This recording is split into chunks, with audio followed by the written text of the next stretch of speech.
सिद्धार्थनगर जिले में अस्पतालों के नवीनीकरण में सीएमओ ऑफिस के अधिकारियों द्वारा की गई घूसखोरी के मामले में वीडियो वायरल होने के बाद अब डिप्टी सीएमओ बीएन चतुर्वेदी खुलकर सामने आ गए और सारा ठिकरा सीएमओ पर फोड़ दिया। इन्होंने बताया कि इस मामले में सीएमओ बीके अग्रवाल के निर्देश पर मैं मध्यस्थता करता था। साथ ही कहा कि इस मामले में मेरे और सीएमओ के अलावा कोई तीसरा व्यक्ति संलिप्त नहीं था। सीएमओ मेरे उच्च अधिकारी है, जिसकी वजह से मुझे उनके निर्देशों में सहभागी होना पड़ता है। यह सब सीएमओ के कहने पर किया जाता है। हम लोग निर्दोष है, जानबूझकर हमें फंसाया जा रहा है। वहीं इस मामले में निजी अस्पतालों के नोडल अधिकारी एमएन त्रिपाठी ने बताया कि इस मामले से मेरा कोई लेना देना नहीं है। मैं प्रेस वार्ता के लिए आहत होकर मजबूर हुआ क्योंकि सीएमओ ने मेरे खिलाफ एफआईआर कराई। मेरा काम अस्पतालों में छापा मार कर रिपोर्ट प्रस्तुत करना होता। मैंने लगभग 30 अस्पतालों का निरीक्षण किया, रिपोर्ट सौंपी, लेकिन किसी अस्पताल के खिलाफ एफआईआर क्यों नहीं कराई गई? सील किए गए अस्पताल कैसे खुल गए, जबकि सील अस्पताल को केवल सीएमओ या डीएम के आदेश पर ही खोला जा सकता है।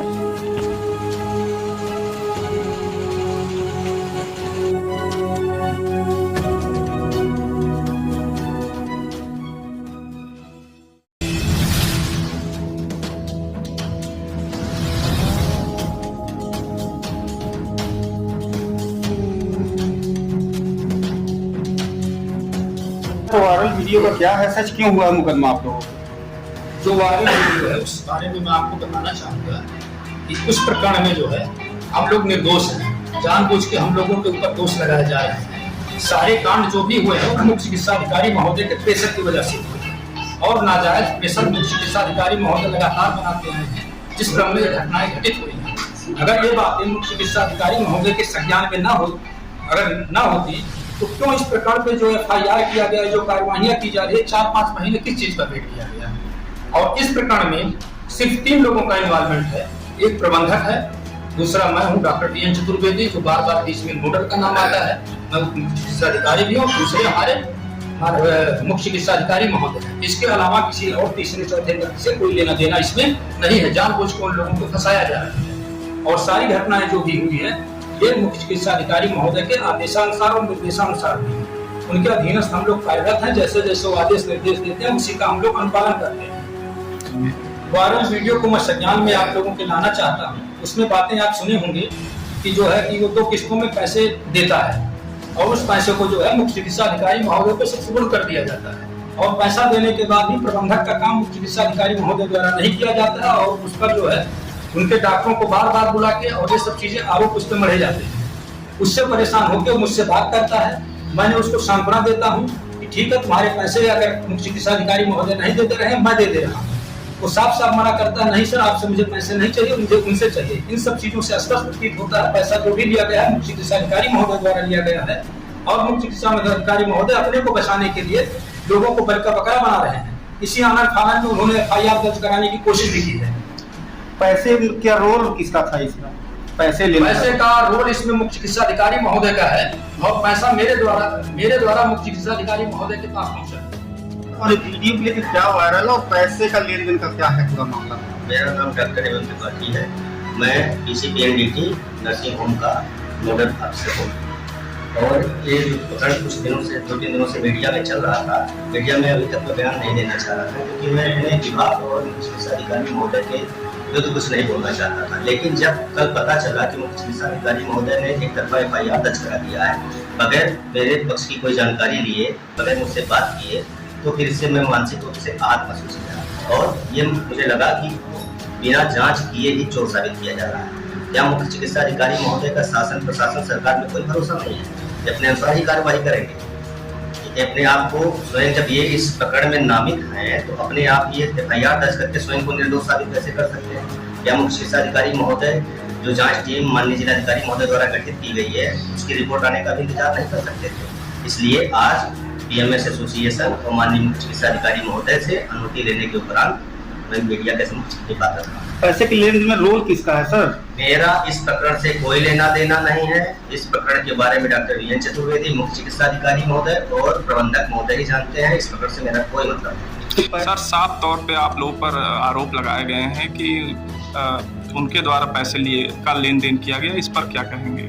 इस प्रकरण में आपको बता रहा हूँ कि इस प्रकरण में नोडल शब्द बार बार आया है, लेकिन इस प्रकरण में नोडल में नहीं हूँ। मुख्य चिकित्सा अधिकारी महोदय ने डॉक्टर पी.एन. चतुर्वेदी को नामित किया था उस प्रबंधक से बातचीत करने के लिए, जिसका पूर्व प्रमाण वीडियो को आप लोग देखें उसमें और डॉक्टर पी.एन. चतुर्वेदी के बयान से स्पष्ट है। सर, मुख्य चिकित्सा अधिकारी ने आप लोग को मुकदमा कर दिया, अब आप लोग क्या करेंगे? हम अपनी बात आपके समक्ष रख रहे हैं जिससे आम जनमानस और सारे लोगों को अपनी जानकारी दे सके और बाकी न्याय व्यवस्था में पूरी भरोसा है। जो डीएम साहब ने कमेटी गठित की है उसकी रिपोर्ट आगे इंतजार करेंगे।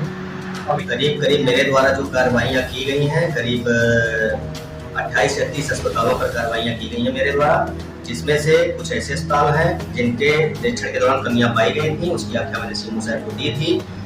सीएमओ साहब के द्वारा एफआईआर दर्ज करने का भी आदेश दिया गया था, लेकिन आज तक एफआईआर दर्ज नहीं हुआ है। कुछ अस्पताल संचालित हैं, कुछ ऐसे अस्पताल हैं जिनका सील तोड़ करके वो संचालित हो रहे हैं, जिसके बारे में मेरे द्वारा मुख्य चिकित्सा अधिकारी महोदय को अवगत कराया गया। कौन से अस्पताल में कुछ नाम है? जोगिया में एक है आस्था फार्मा क्लिनिक, उसके यहाँ मैंने निरीक्षण किया था। IGRS पर उनकी कंप्लेंट थी। वहाँ मेडिकल स्टोर के लाइसेंस की आड़ में वो प्रैक्टिस करते थे। सारे सबूत उनके यहाँ से बरामद हुए थे। आज तक को सील भी किया गया था प्रतिष्ठान को। आज्ञा दी गई थी सीएमओ साहब को। सीएमओ साहब ने एफआईआर दर्ज करने का आदेश दिया था, लेकिन उसके खिलाफ एफआईआर दर्ज नहीं हुआ। अभी कुछ दिन पहले मुझे अपने मीडिया के भाइयों द्वारा ये पता चला कि वो सील तोड़ करके अपना संचालन कर रहा है। सर, जो वीडियो वायरल हुआ उसमें आप भी हैं उस समय मौके पे, तो इस बारे में क्या कहेंगे? जो वीडियो वायरल हुआ है, एक वीडियो में मैं हूँ, उस वीडियो में भी मैं इसलिए हूँ क्योंकि ये 4 नंबर का यही वो कमरा है जो उप मुख्य चिकित्सा अधिकारी और अपर मुख्य चिकित्सा अधिकारी के लिए आवंटित है। तो जो भी हो वो आकर के यहीं पर बैठते हैं। तो उस दिन जब मेरे सामने उस अस्पताल के प्रबंधक जो है बार बार आकर के बात करते चर्चा कर रहे थे, वीडियो को देखने से साफ स्पष्ट है मैं उनकी बातों में कोई रुचि नहीं ले रहा था, न उन चीजों से मुझे कोई ज्ञान या कोई था। और उसके बाद जब बातें करने लगे, मैंने लास्ट में यही कहा है कि जाइए उधर करके पीछे की बात करिए, तो आपको बताऊंगा।